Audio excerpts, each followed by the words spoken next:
The bone collector's pet.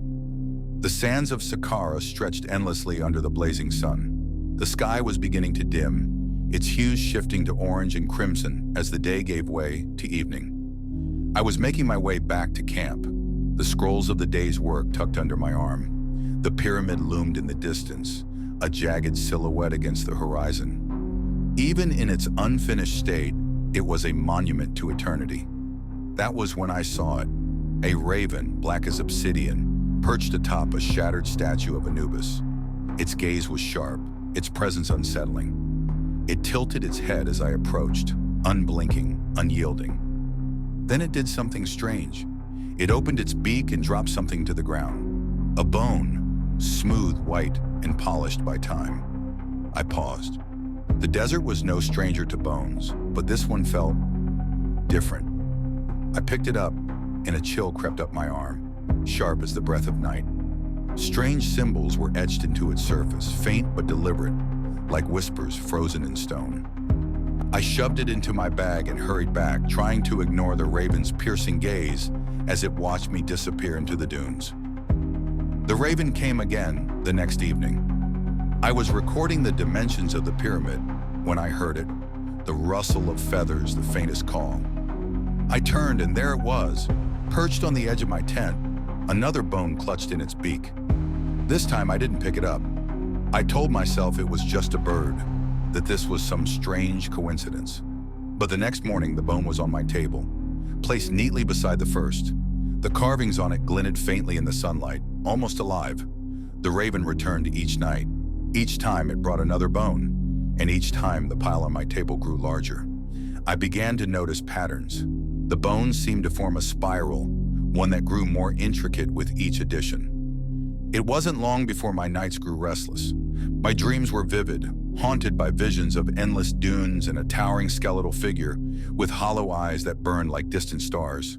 In these dreams, the raven circled me, its shadow long and cold. By the fourth day, I began to hear whispers. At first, I thought they were the murmurings of workers in the necropolis, but these voices didn't come from any human throat. They drifted on the wind, faint and elusive, speaking a language I couldn't understand. That evening, I found footprints outside my tent. They led inward, but none led back out. My breath caught. The camp was quiet, the sun dipping below the horizon. I turned to the bones on my table. The spiral seemed different somehow, more complete, more purposeful. The whispers grew louder that night, carried on the wind like the sighs of restless spirits. I couldn't sleep. When dawn broke, I went to see an elder priest. He listened in silence as I described the raven, the bones, the carvings. His expression darkened. "These are not ordinary symbols," he said. "They are remnants of a binding, a ritual to imprison something." He looked at me then, his eyes sharp and wary. "You must destroy the bones before it's too late." But I couldn't. Something about them held me captive, an invisible thread pulling me deeper. The raven was waiting when I returned. It cawed, sharp and insistent, as if commanding me to follow. Against my better judgment, I obeyed. The bird led me beyond the edge of the necropolis, where the sands shifted like restless waves. We walked for hours under the moonlit sky until we reached a fissure in the earth. A staircase descended into the darkness.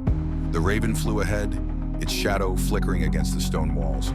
The air grew colder as I stepped inside, the silence heavy and oppressive. The walls were carved with images of priests kneeling before a skeletal figure, their arms outstretched. Blood flowed from their bodies into the figure's gaping maw. At the bottom, I found a vast chamber. Bones were everywhere, piled high against the walls, suspended from the ceiling, arranged in intricate patterns on the floor. At the center of it all was an altar, and on it rested a skull larger than anything I'd ever seen. Its hollow eyes seemed to follow me as I approached. The altar pulsed faintly with an otherworldly light. I reached out, compelled by a force I couldn't name. The moment my fingers brushed the bone, a deep vibration shook the chamber. The carvings on the walls flickered, and the whispers rose to a crescendo. The raven landed on the altar, its gaze locked on mine. It cawed once, then tilted its head, almost expectantly. I stared at the spiral of bones surrounding the altar. The carvings on each piece glowed now, forming an intricate web of symbols. I understood then. The bones weren't just relics, they were pieces of a prison for whatever creature the priests had bound here long ago. Before I could react, the chamber trembled, and the bones began to move. They clattered and scraped, assembling themselves into a monstrous form. The skeletal god from my dreams rose before me, its incomplete body towering over the altar. Its hollow eyes burned with ancient fire, and it let out a soundless roar that shook the air. The raven cawed again, louder this time, and I turned to see it watching me with an intensity that sent shivers down my spine. It flew to my shoulder and whispered a single word, clear as day: complete. The whispers grew deafening. The skeletal god stepped toward me, its claws scraping the ground. I knew then what the raven meant.